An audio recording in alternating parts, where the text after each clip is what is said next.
গল্পের নাম অহংকারী কাঠুরে ও পরীর অভিশাপ।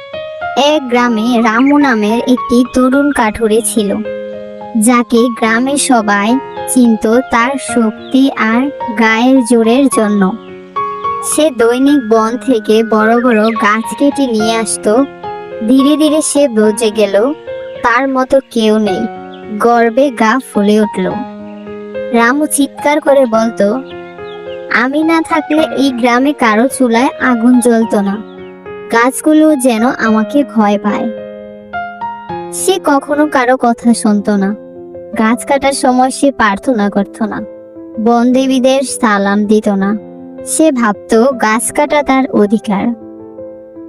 একদিন রামু বনের অনেক ভেতর গিয়ে এক বিশাল বটগাছ দেখতে পেল। গাছটির চারপাশে কুয়াশা আর বাতাস থমথমে। এক বুড়ো একদিন তার কাছে এসে তাকে বলছিল, বাপু, ওই গাছে হাত দিবি না, ওখানে নাকি একটি পরী বাস করে। রামু হেসে বলল, সাপ, জাদু, এসব বাচ্চাদের গল্প। আমি কালই গাছটা কাটবো।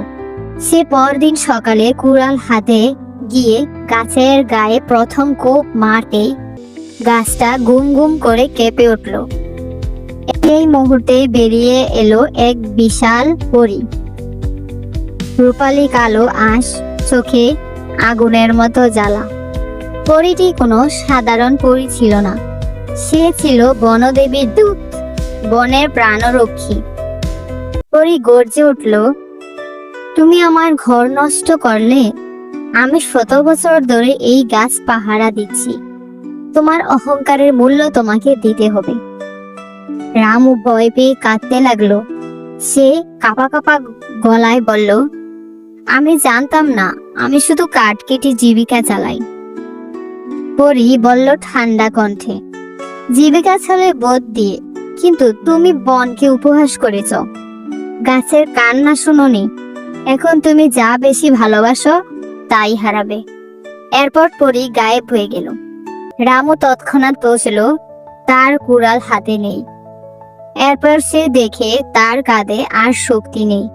তার হাত কাঁপছে, চোখ ঝাপসা, যেন সারা শরীর দুর্বল হয়ে গেছে। রামু হঠাৎ শুনতে পেল গাছেরা ফিসফিস করে কথা বলছে। একটা পুরনো গাছ বলল, এই সেই মানুষ যে আমাদের ভাইদের কেটে হাসে। আর একটা গাছ বলল, সে এখন নিজের অহংকারে বন্দী। রামু তখন দৌড়ে গ্রামে ফিরল, কিন্তু গ্রামে ঢুকতেই সে টের পেল কেউ তাকে দেখতে পাচ্ছে না, কেউ শুনতে পাচ্ছে না। সে যেন এক অদৃশ্য মানুষ। গ্রামে ছিল এক বুড়ো লোক, নাম ছিল তার হেমন্ত, যিনি একসময় বনভোজন করতেন। তিনি বনের আত্মার কথা জানতেন। রামু তার বাড়ির কাছে গিয়ে কাঁদতে লাগলো। হেমন্ত হঠাৎ চমকে উঠে বলল, কে কে আছো? আমি তোমার কষ্টের গন্ধ পাচ্ছি। রামু, তুমি? রামু চমকে গেল, আপনি আমাকে দেখছেন?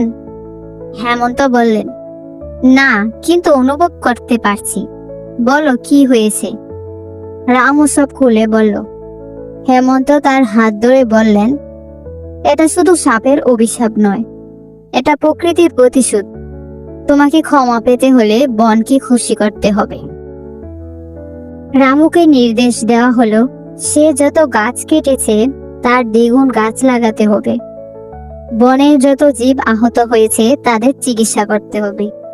1 বছর কথা বলবে না, শুধু কাজ করবে। রামু মেনে নিল। 1 বছর ধরে সে নীরবে বন পরিষ্কার করলো, গাছ লাগালো, খরগোশ আর কাঠবিড়ালিকে চিকিৎসা দিল। গ্রামবাসীরা অবাক হয়ে দেখলো সে অনেক কাজ করছে। এক বর্ষার রাতে বনে ভয়াবহ ঝড় হলো, বৃষ্টিও হলো। বটগাছের পাশের জমিতে পানি জমে গেল। একটি হরিণ ওই পানিতে আটকে পড়ল। রামু দৌড়ে গিয়ে হরিণটাকে কাঁধে তুলে নিয়ে পাথরের উপরে রাখলো এবং হরিণটিকে বাঁচিয়ে রামু রাস্তা দিয়ে হাঁটতেছিল। তখন বটগাছ থেকে এক উজ্জ্বল আলো বেরিয়ে এলো। সেখানে দাঁড়িয়ে ছিল সেই পরী। এবার আর ভয়ানক নয়, শান্ত। পরী বলল, তুমি নিজেকে চিনেছো? নিজের ভুল শিখেছ, বন এখন তোমাকে ক্ষমা করে। সে ফু দিল, রামু আবার দৃশ্যমান হয়ে গেল। তার কাঁধে শক্তি ফিরে এলো, তার মন আবার শান্তিতে ভরে উঠল। রামু এরপর আর কোনোদিন অহংকার করেনি। সে গ্রামের সবাইকে গাছ লাগানোর শিক্ষা দিল, বন রক্ষা করা বার্তা ছড়ালো।